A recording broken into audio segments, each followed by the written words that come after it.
Good evening, everyone.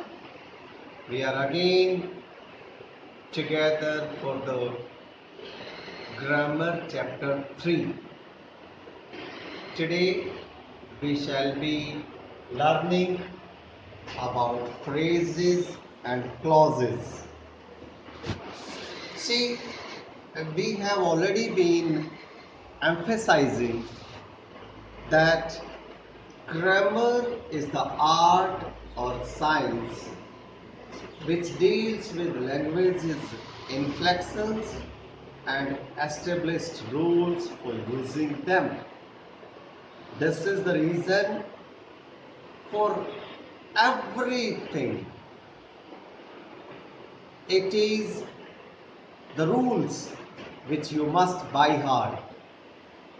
You slowly and steadily you should be able to differentiate between small things.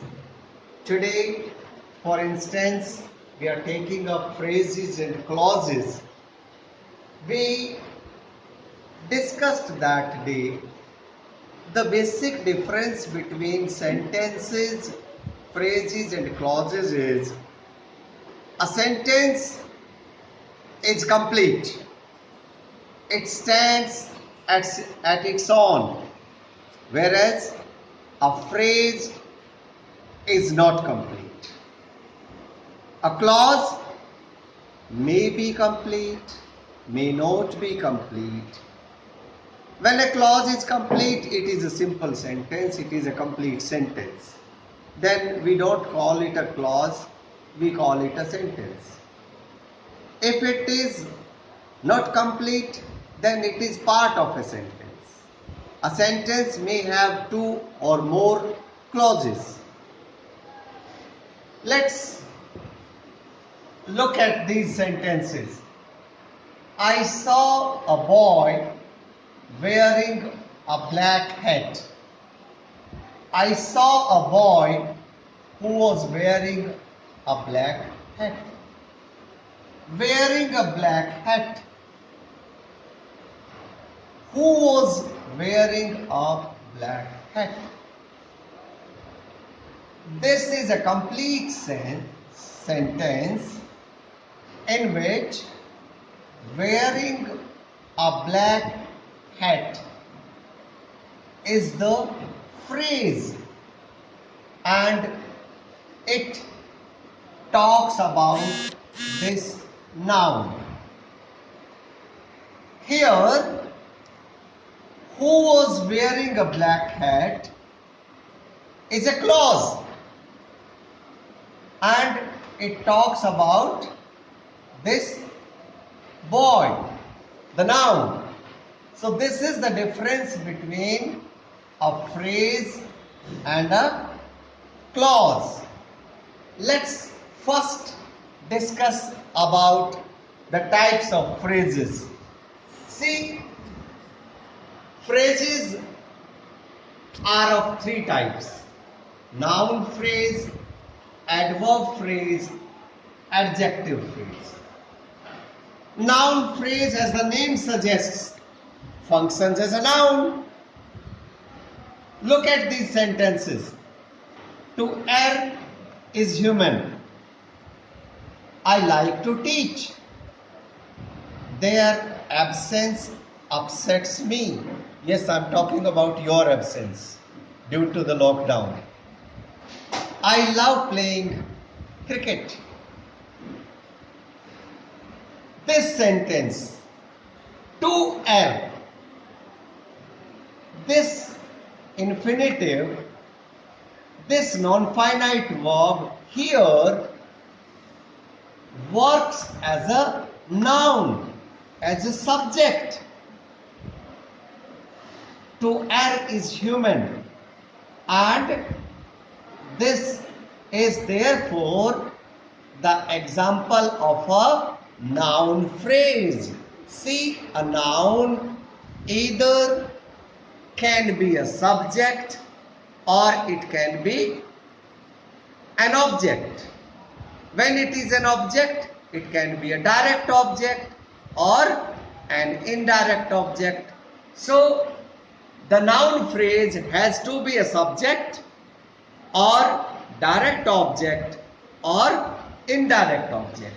Here it is subject. Look at this sentence. I like to teach. To teach is object. Their absence upsets me. What upsets me? Their absence. To know the subject or object, you may put a question. What? And this what will tell you about the noun phrase. If you can ask yourself what, you will certainly know about the noun phrase, about the subject or the object. What after the verb or what as the main subject. I love playing cricket. Again, what do I love? What? I love playing cricket. So playing cricket, this is the noun phrase, and here it works like object. Now look at these sentences. Adverb phrase, as the name suggests, functions like an adverb. Look here. He worked in a diligent manner. He must have been a person of my qualities. Okay. In a diligent manner. In a diligent manner is an adverb phrase. You could have written this sentence simply saying he worked diligently. If you write it, he worked diligently, then diligently becomes an adverb. Diligently is not an adverb phrase.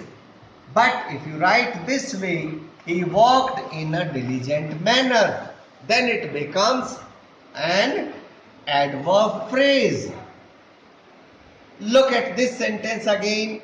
I looked in the empty classrooms for the students. In the empty classrooms. In the empty classrooms. This is adverb phrase of manner, whereas this is adverb phrase of place. The place where I was searching for the students. This is the place in the empty classrooms. Therefore, this is the adverb phrase of place. Look at this sentence now. I was a student in those days. I was also a student once upon a time. So I was a student in those days. This is again an adverb phrase of time. Adverb phrase of time, adverb phrase of place, and adverb phrase of manner. Look at this adjective phrase. I bought a necklace made of gold. Made of gold. Made of gold tells the qualities of this noun. Therefore, it works like an adjective. But it's a group of words. Therefore, it's an adjective phrase and not adjective. If I say, she bought a necklace, she bought a golden necklace, I could have said this also. She bought a golden necklace. In that case, golden becomes an adjective. But if I write it, she bought a necklace made of gold, then this becomes a adjective phrase. Now look at this. She is a teacher with experience. With experience is again an adjective phrase. I could have written it. She is an experienced teacher. Experienced teacher is an adjective. Experienced is an adjective that describes the teacher. But here I chose to write she is a teacher with experience. So this way we have talked about the phrases today. In the next video we shall be talking about the clauses. Till then, keep revising, keep practicing, keep coming back to me with your doubts, and we shall again be together with clauses. Till then, it's bye from me.